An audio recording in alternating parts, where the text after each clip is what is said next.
ponto central chamado centro. Então é bem autoexplicativo. Uma esfera é sempre que a gente tem um centro e desse centro partem raios, que são os raios. A esfera é uma superfície fechada e curvada que não tem vértices, arestas ou faces. Sendo assim, ela é bem diferente de outros sólidos geométricos. As esferas são objetos de grande importância dentro da geometria e da matemática, porque devido às propriedades que elas têm de simetria e tudo mais, elas são muito utilizadas dentro desse ramo, né, até mesmo dentro da física, da engenharia, principalmente pela facilidade dela, né, da sua simetria. Ela é um dos objetos mais fáceis, vamos dizer assim, de se usar, né, de calcular e tudo mais. Então ela é bastante utilizada mesmo dentro desses ramos. Até mesmo nas ciências, né, naturais e tal. Então é um objeto que está bem presente aí em toda essa área. Bom, eu vou falar no nosso dia a dia. Bom, a esfera é um corpo redondo estudado pela geometria espacial. A gente pode observar objetos esféricos no nosso cotidiano como formato, por exemplo, de bolas esportivas, como no vôlei, no basquete, na sinuca e assim por diante. Um exemplo também de objeto esférico é o nosso globo ocular. Bom, até mesmo uma fruta, como uma simples uvinha. E seria isso. Bom, agora eu vou explicar um pouquinho sobre os elementos da esfera. A esfera, como qualquer outro sólido geométrico, possui vários elementos não convencionais, já que não tem aresta, nem vértice, nem lado. Então aqui eu vou falar dos principais. Um dos principais é o centro. O centro, a gente pode falar por essa letra O aqui no meio. O centro fica dentro da esfera. Estou usando essa bolinha aqui, que ela não é totalmente esférica, uma vez que ela tem os lados desgastados, mas a gente consegue ter uma ideia do que é uma esfera a partir dela. Também o comprimento, que é representado por essa largura aqui, que é do centro até o P. O P seria a parte externa da esfera. E nós também temos a circunferência, que é essa parte, que é a maior medida que a gente consegue alcançar quando a gente mede uma bola ou uma esfera. Existem também outros elementos importantes da esfera, que recebem alguns nomes muito específicos, como por exemplo os polos. Os polos são representados na imagem pelo P1 e pelo P2, aqui e aqui. Os pontos entre a superfície da esfera se encontram com o eixo central. Vamos explicar de uma forma mais fácil de entender. É a parte de cima e a de baixo da esfera. Quando nós olhamos assim, é a parte que está no topo e a parte que está na parte inferior. A linha do Equador, que é a maior circunferência obtida quando a gente mede uma esfera, horizontalmente. Ou seja, essa medida aqui seria a circunferência e a mesma medida seria o Equador. O paralelo pode ser qualquer linha se ela for medida horizontalmente. Então, se ela for medida aqui, isso é um paralelo, se ela for medida aqui, é um paralelo, e assim por diante. E nós também temos o meridiano, que é qualquer circunferência obtida da esfera se ela for interceptada verticalmente. Ou seja, se nós interceptar uma esfera nessa direção, nós conseguimos o meridiano. Aqui eu coloquei um exemplo de hemisfério. O hemisfério é quando nós cortamos a esfera pela metade. Aqui eu tenho um exemplo de um hemisfério, onde aqui seria a esfera completa e aqui uma meia esfera. E aqui nós temos a planificação da esfera.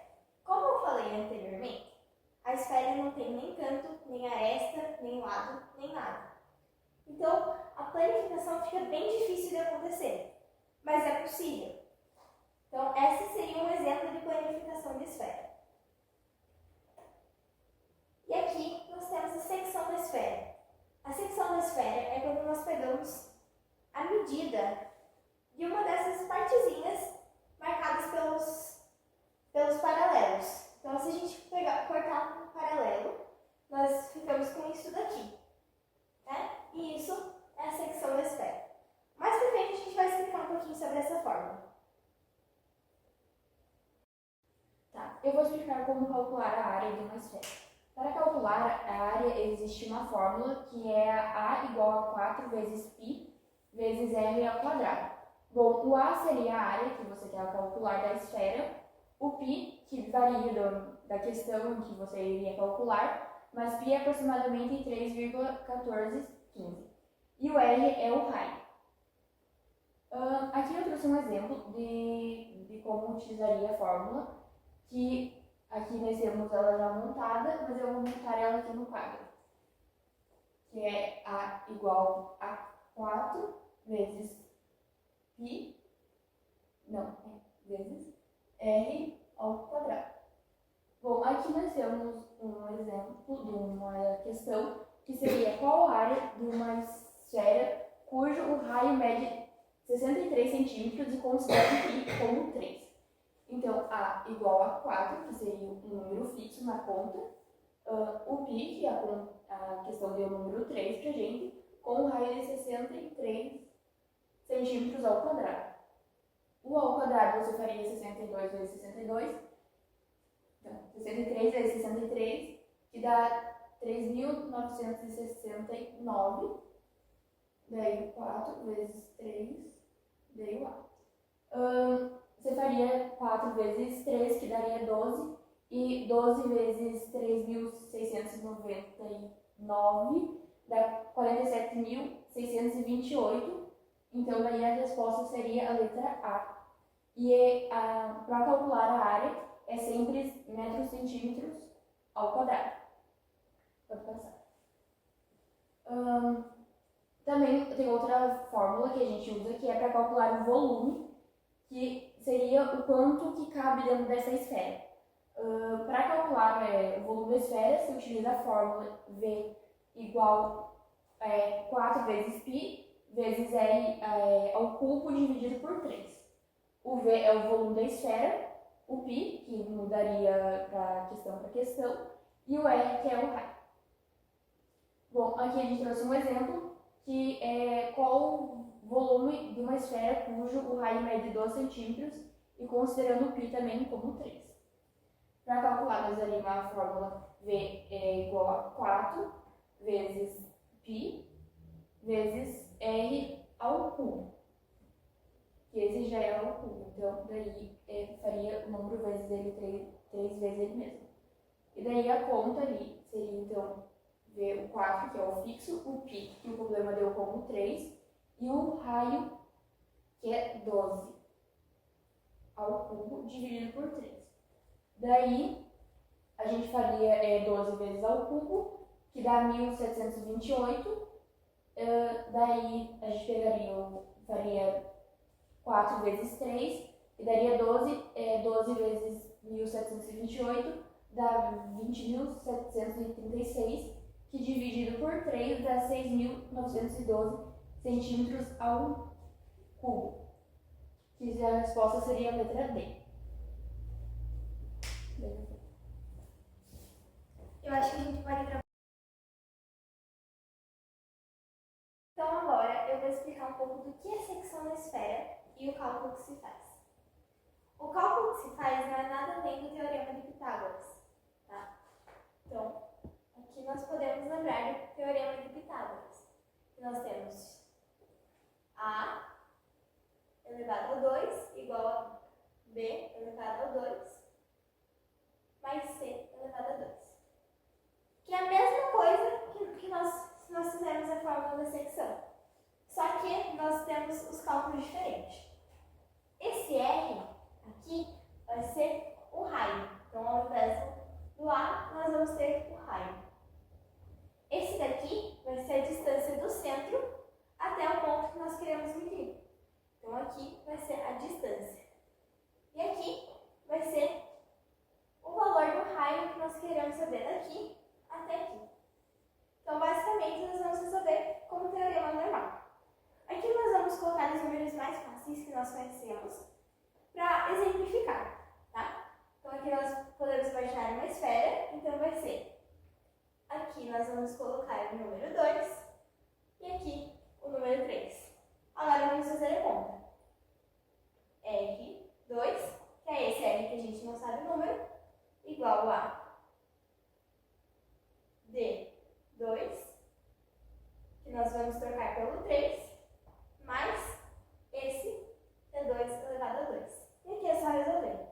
R2 igual a 9 mais 4, R igual a 13, R igual a raiz quadrada de 13. 13 não tem raiz quadrada, então nós podemos encerrar a conta assim.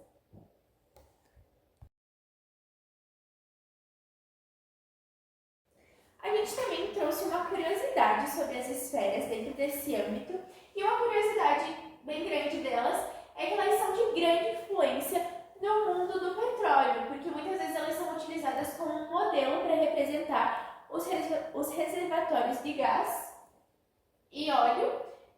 Na física também, a esfera é um objeto usado muitas vezes, como eu falei antes, por causa da simplicidade.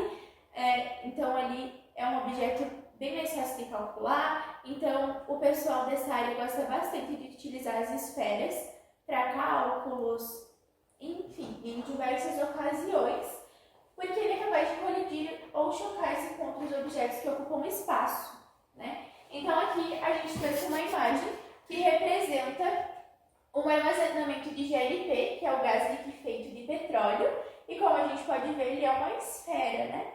Então, aí é uma curiosidade bem grande, talvez muitas pessoas não sabiam, que as esferas são muito utilizadas dentro desse ramo do petróleo aí. Então, mais uma vez, prova-se que as esferas estão presentes em muitos lugares do nosso dia a dia. É claro que o petróleo não é algo que está tão presente e próximo da nossa vida, mas é algo que muitas vezes as pessoas não imaginam, que uma esfera é um armazenamento ali de gases e óleos e tudo mais. Bom, aqui eu vou falar sobre a nonossa folha. Essa foi a folha que a gente fez para a sala. Bom, aqui está a geometria espacial, que o nosso é a esfera. Aqui explica um pouco sobre ela, como a gente já explicou nos slides. Aqui está os elementos, as fórmulas que são usadas para calcular a esfera e tudo mais. O volume da esfera, né? E aqui tá as 3 questões que a gente vai resolver. Daí eu vou passar para nossa colega Júlia. Agora, pausa. Então, agora eu vou resolver as perguntas que estão na folha. Pode passar? Então tá. Pergunta número 1. Uma esfera possui um raio igual a 12 centímetros. Considerando π igual a 3, qual é o volume dessa esfera? Então, nós vamos começar identificando o que essa questão pede. Essa questão ela pede o volume da esfera. Então, nós vamos ver a fórmula do volume. Então, o que a gente tem de informação ali? Um raio que tem um valor igual a 12 centímetros e o π, que nesse caso nós podemos usar o arredondamento, que seria o número 3. Já que a questão indica que isso pode ser usado. Então, agora é só a gente jogar na fórmula do volume. Então, V igual a 4, que é o número fixo da própria conta, vezes o π, vezes o raio ao cubo dividido por 3. Agora a gente vai mudar por esses dados que nós temos. Então, é o volume igual a 4 vezes 3 vezes 12 ao cubo sobre 3. O volume, então, vai ficar 4 vezes 3 vezes...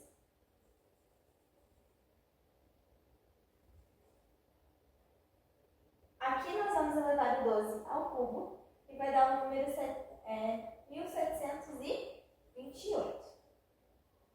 Aqui nós vamos fazer 4 vezes 3 igual a 12 vezes 1728, que dá a letra A. 6.912 centímetros ao cubo. Aí essa parte eu corto porque eu vou ter que apagar o quadro. Agora fazer a pergunta número 2. Um reservatório esférico de armazenamento de gás tem um raio de 8 metros. Raio igual 8 metros. Para calcular a quantidade de tinta necessária para pintar toda a superfície externa do reservatório, é preciso determinar a área dessa superfície. Então a conta que nós vamos usar vai ser essa daqui. Utilize a fórmula de área da superfície de uma esfera com π sendo igual a 3,14, que é o número do π. Arredondado, mas é um número.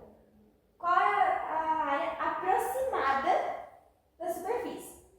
Então aqui, como a gente já sabe, essa fórmula nós vamos resolver. A igual a 4 vezes π vezes r ao quadrado.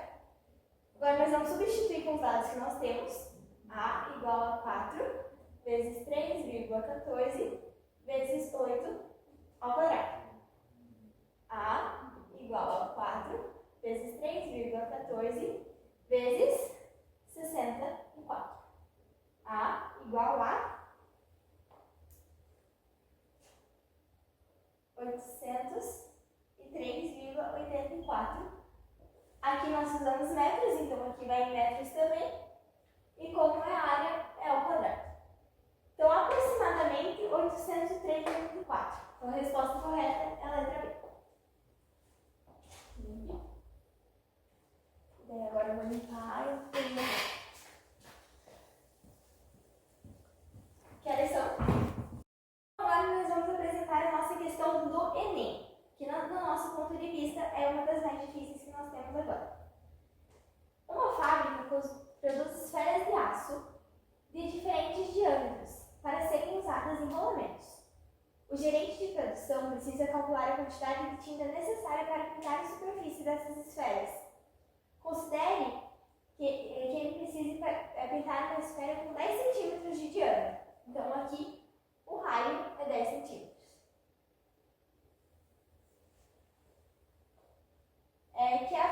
Então, utiliza a fórmula de área. E o π nós vamos usar em 3,14. Qual é a área da superfície da esfera pintada? Então, agora nós vamos fazer a conta. Então, a gente sabe que a gente vai ter que usar a fórmula da área. Então, nós vamos copiar a fórmula aqui. A igual a 4 vezes π vezes o raio ao quadrado. Vamos substituir com os dados que nós temos. Então, vai ficar A igual a 4, que é o número da fórmula, vezes o 3,14, que é o número do π, vezes o 10 ao quadrado, ou seja, 10 vezes 10. A é igual a 4 vezes 3,14 vezes 100, que é o resultado quando nós elevamos 10 ao quadrado. Então, a resposta final vai ser A igual a 125,6 centímetros. Como nós estamos falando de área, ela vai ser sempre ao quadrado. Então, essa é a resposta final, letra C.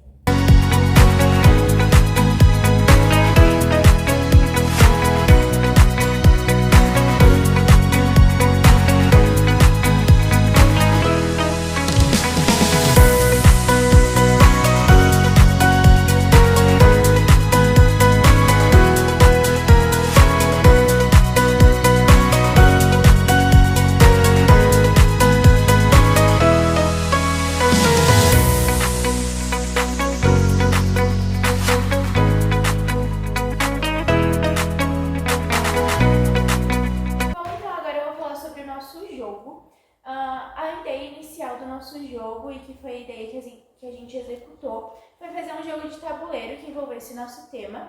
A gente deu o nome para ele de Esferificando, como está aqui no slide, e a gente produziu ele, a maior parte no Laboratório Maker, com a ajuda da Prof. Karina. A gente produziu a caixa para ele, então aqui a gente põe algumas esferas para representar bem. Em cima tem o nome dele, né, Esferificando. Daí assim que a gente abre a caixa, na tampa a gente encontra os envelopes Nos envelopes a gente tem as pecinhas que vão ser utilizadas para jogar o jogo e temos as cartinhas de questões dos problemas que vão ser resolvidos durante o jogo, mas eu já vou explicar isso mais pra frente. Daí aqui a gente tem o nosso tabuleiro. Como eu falei, é um jogo de tabuleiro. Nós temos 48 casinhas para serem andadas durante esse jogo. Daí aqui nós temos o gabarito das questões que vão ser resolvidas durante o jogo. E tem também aqui o manual do jogo com todas as regras, especificações e a forma como o jogo deve ser jogado. Então agora eu vou explicar, né, como o jogo deve ser jogado. Como eu falei já, o nome é Esferificando e o principal objetivo do jogo é chegar ao fim do tabuleiro. E para isso é necessário responder corretamente as perguntas referentes à geometria espacial no objetivo da esfera, né? No âmbito esfera. O número de jogadores pode variar de 2 a 4 jogadores, então são necessários ter no mínimo 2 jogadores e podem ter no máximo 4 por rodada. Os componentes do jogo que eu já mostrei são o tabuleiro, 4 pecinhas, que são essas daqui, que são as que os jogadores vão utilizar para andar as casinhas do tabuleiro. Um dado, que está aqui o nosso dado. As 30 cartinhas de pergunta, que elas estão aqui dentro do envelope. Uma folha de resposta, folhas e canetas que não contém no jogo, mas os jogadores podem usar da forma que eles quiserem, como rascunho. Então agora eu vou dar um exemplo aqui. Então, de 2 a 4 jogadores vão pegar o tabuleiro, vão jogar o dado. Aqui no caso caiu no número 1. No começo da rodada, os jogadores podem tirar para o ímpar ou qualquer outro método de sorte, até mesmo jogar o dado e o jogador que tirar o maior número no dado ser o que vai começar a partida. Daí as pecinhas vão estar aqui no início. E daí o jogador jogou o dado, caiu o número, ele vai andar o número.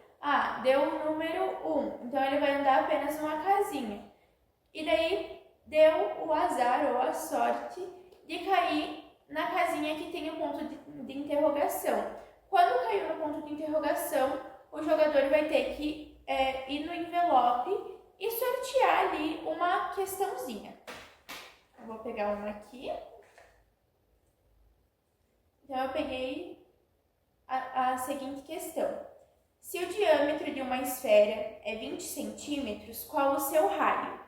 Daí nesse momento, o jogador vai pegar, né, os métodos que a gente ensinou durante a apresentação, que está lá na nossa folha de respostas também, ou pesquisar, né, e tudo mais, e vai resolver esse problema. Como a gente falou, pode usar o rascunho, a caneta ali, levar quanto tempo precisar e vai responder a questão. Respondeu a questão, deu a sua resposta ali, um outro participante ou os outros jogadores vai lá no gabarito e vai ver se a resposta daquele jogador está correta. A cartinha que eu tinha pegado era de número 30, então é só vir aqui no gabarito, no número 30, e a resposta é: o raio tem 10 centímetros, é 10 centímetros. Então, se o jogador tiver respondido que o raio tem 10 centímetros, ele pode andar duas casinhas. Porém, se ele der a resposta errada, ele vai voltar uma casa. E vai ser assim sucessivamente até chegar ao final do tabuleiro. Então, as regras são essas, né? Que tem que seguir bem. Também é bem importante que os jogadores não vejam esse cartão resposta, então a gente recomenda que tenha uma quinta pessoa ali que fique só de olho no gabarito, para que realmente não houva interferências e tudo mais na hora das respostas. E daí quem chegar no final primeiro ganhou o nosso jogo